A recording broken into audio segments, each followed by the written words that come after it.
बालन शाह जब से नेपाल के प्रधानमंत्री बने हैं, उन्हें भी चीन और पाकिस्तान का लगता है पानी चढ़ चुका है।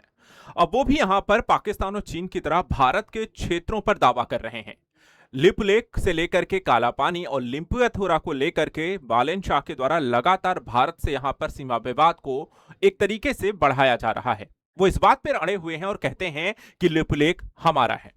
यहां तक कि हाल ही में शुरू हुई भारत चीन के मध्य कैलाश मानसरोवर यात्रा को लेकर के वो विरोध दर्ज कराते हैं और ये भी कहते हैं कि चीन को यहां पर इस लिपुलेख को लेकर के जो दर्रा है, जहां से कैलाश मानसरोवर यात्रा है, उसको नहीं करना चाहिए क्योंकि ये क्षेत्र हमारा है। आखिर पूरा मुद्दा यहां पर क्यों नेपाल इस तरीके के सीमा विवाद को लगातार बढ़ा रहा है? क्या भारत यहां पर लेकर इसे एंटरटेनमेंट कर रहा है या फिर यहां पर इस पर कड़ी पाबंदी लगाएगा? आखिर यहां पे पूरा मामला क्या है, भारत इसको किस तरीके से देख रहा है? आज इस वीडियो के माध्यम से आपको पूरी कहानी इन डिटेल में बताते हैं। वीडियो को पूरा जरूर देखिए ताकि यहां पे जो भौगोलिक ज्योग्राफिक यहां पे डिस्प्यूट है इंडिया और नेपाल के मध्य, वो आपको बेहतर ढंग से समझ में आ जाए।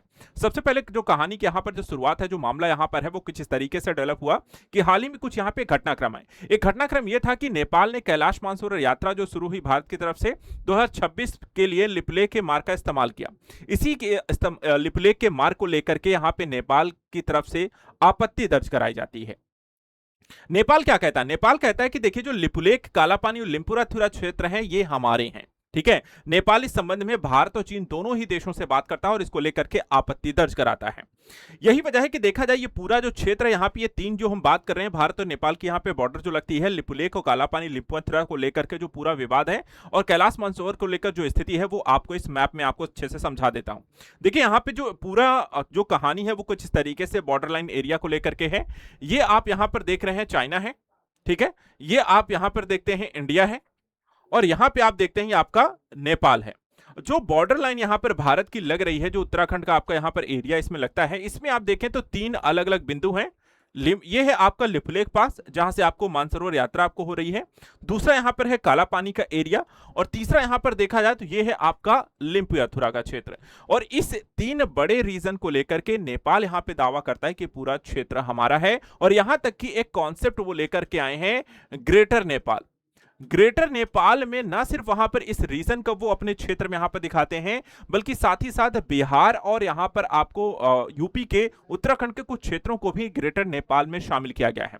ये पूरा जो यहां पर ज्योग्राफी है, वो ये कहते हैं कि भारत जो है सुगौली की जो संधि हुई थी उसका यहां पर उल्लंघन करता है और उसके तहत ये पूरे का पूरा यहां पर क्षेत्र हमारा है। अब मुद्दा यह है कि आपके कह देने से कोई क्षेत्र आपका नहीं हो जाता है।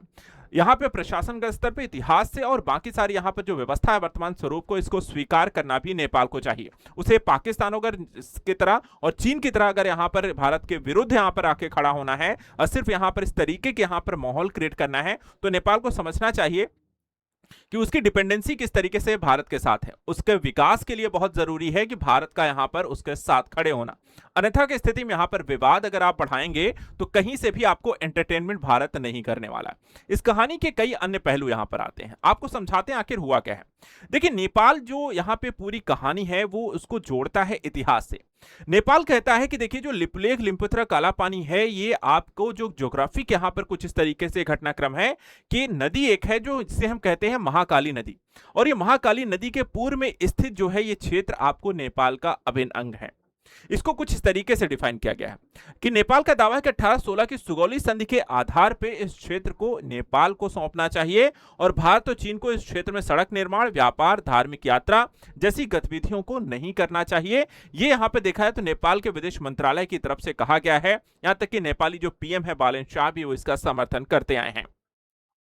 अब यहां पे देखा जाए नेपाल की जो आपत्ति है उसको लेकर के भारत ने पूरी तरीके से खारिज किया है। उनका कहना है कि देखिए, लिपुलेख जो मार्ग है वो कोई नया मार्ग नहीं है। सबसे पहले एक चीज बात बहुत अच्छे से यहां पे अपने दिमाग में डाल लीजिए कि ये दशकों पुराना पारंपरिक यहां पे मार्ग है। 1954 से देखा जाए तो कैलाश मानसरोवर यात्रा के लिए हम इसे इस्तेमाल कर रहे हैं। ठीक है। भारत इसका कहना है कि नेपाल का जो दावा है वो ऐतिहासिक तथ्यों पर यहां पर आधारित नहीं है और भारत ने यह भी कहा है कि जो सीमा विवाद की वर्तमान समय आप स्थिति का यहां पर उठाना चाह रहे हैं, अगर आपको किसी मुद्दे का समाधान निकालना है तो इस तरीके से बयानबाजी ना करें, बल्कि बातचीत और कूटनीति के जरिए यहां पर इसको समाधान करने की कोशिश करें। अब मुद्दा यह है कि अचानक क्यों यहां पर नेपाल की तरफ से इस मुद्दे को बढ़ाया जा रहा है, क्यों यहां पर वो पाकिस्तान और चाइना जैसा बनता जा रहा है। तो कहानी यहां पर ये तीन पहलुओं पर दिखती है।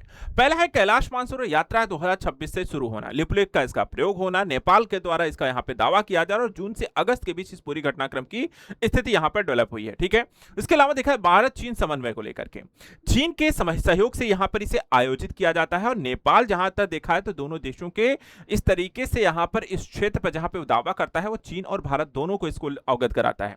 पुराना सीमा विवाद है, उसे देखा जाए तो 2020 में भी देखा जाए तो लगातार इस संवेदनशील क्षेत्रों को लेकर के नेपाल इस कहानी को आज से नहीं बल्कि 2020 से लगातार उठा रहा है और ये तीन बड़े कारण हैं इस समय वर्तमान की स्थिति में ये पहुंच चुका है। आगे किस तरीके से इस घटनाक्रम को आप देखते हैं, देखिए लिपुलेख यहां पर इतना इंपॉर्टेंस क्यों है वो भी समझ लीजिए, यहां पे भारत के लिए भी इतना इंपॉर्टेंस क्यों है और नेपाल लगातार इस क्षेत्र में यहां पे दावे क्यों करता है। लिपुलेख देखा है सबसे पहले तो कैलाश मानसरोवर यात्रा के लिए लिपुलेख बहुत जरूरी है। यहाँ पे हजारों श्रद्धालु हर साल जो कैलाश मानसरोवर की यात्रा करते हैं वो कैलाश आपको लिपुलेख के माध्यम से करते हैं। धार्मिक और सांस्कृतिक दृष्टिकोण से एक तो बहुत जरूरी है, दूसरा भारत चीन का व्यापार संपर्क भी है ये मार्ग, यानी कि दोनों देश जो होते हैं यहां पे जो व्यापार के लिए इस मार्ग का प्रयोग करते हैं सीमावर्ती क्षेत्रों के माध्यम से। और तीसरा यहां पर देखा जाए तो सामरिक और सुरक्षा के दृष्टिकोण से भी ये अहम हो जाता है, जहां भारत चीन और नेपाल को यहां पे कंट्रोल कर सकता है एक महत्वपूर्ण संवेदनशील क्षेत्र पर अपनी उपस्थिति को बना करके, यानी कि सांस्कृतिक हो, सामरिक हो या व्यापार हो, तीनों ही दृष्टिकोण से भारत के लिए यहां पर यह बहुत ही जरूरी मार्ग है। वहीं कैलाश मानसरोवर यात्रा के बारे में आपको बता दें कि कैलाश जो मानसरोवर यात्रा है जून से अगस्त 2026 के मध्य यहां पर हो रही है। दो मार्ग यहां पे उपलब्ध हैं, एक है लिपुलेख जो कि यहां पे उत्तराखंड में है, दूसरा नाथुला दर्रा जो कि आपको सिक्किम से होकर जाता है। नाथुला जो दर्रा सिक्किम से यहां पर है वो रास्ता काफी दूर पड़ता है, जबकि आपको जो कैलाश मानसरोवर की यात्रा है उत्तराखंड से होते हुए लिपुलेख दर्रे से ये आपको पास पड़ता है और यहां पर इसके कारण इसका ज्यादा प्रयोग यहां पे किया जाता है। वहीं कैलाश जो पर्वत है उसकी यहाँ पे अलग अलग धर्मों से, सिर्फ हिंदू धर्म में नहीं बल्कि अलग अलग धर्मों से भी इसकी अपनी इंपॉर्टेंस है। सबसे पहले हिंदू धर्म में देखा तो भगवान शिव का इसे निवास के रूप में जाना जाता है। वहीं बौद्ध धर्म इसे पवित्र पर्वत के रूप में जानते हैं। जैन धर्म इसे आध्यात्मिक महत्व का स्थान दिया गया है और वहीं बौद्ध धर्म इसे धार्मिक केंद्र कहा जाता है। तो चार अलग अलग धर्मों के लोग यहाँ पर इसको एक अलग दृष्टिकोण से यहाँ पर देखते हैं।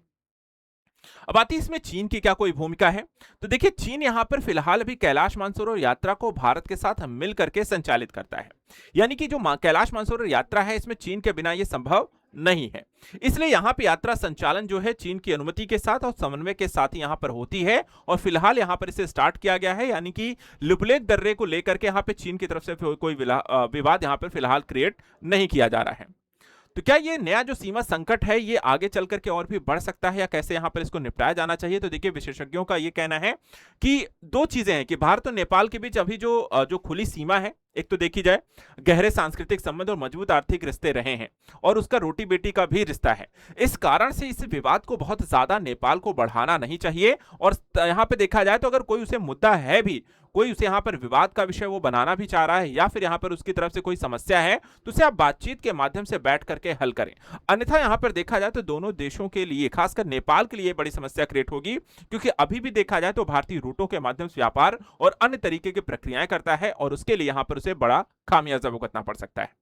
आपका इस वीडियो को लेकर के नेपाल के इस दावे को, लिपुलेख को लेकर के जो कहना है उसको लेकर के हमें कमेंट करके बताएं कि आखिर नेपाल क्यों यहां पर इस तरह की गतिविधियों को बढ़ावा दे रहा है और भारत की प्रतिक्रिया इसके लिए क्या सही होनी चाहिए। हमें कमेंट करिए और ऐसे जियोपॉलिटिक्स मुद्दे के लिए आप हमारे चैनल को सब्सक्राइब करके रखें। Thank you so much and good luck.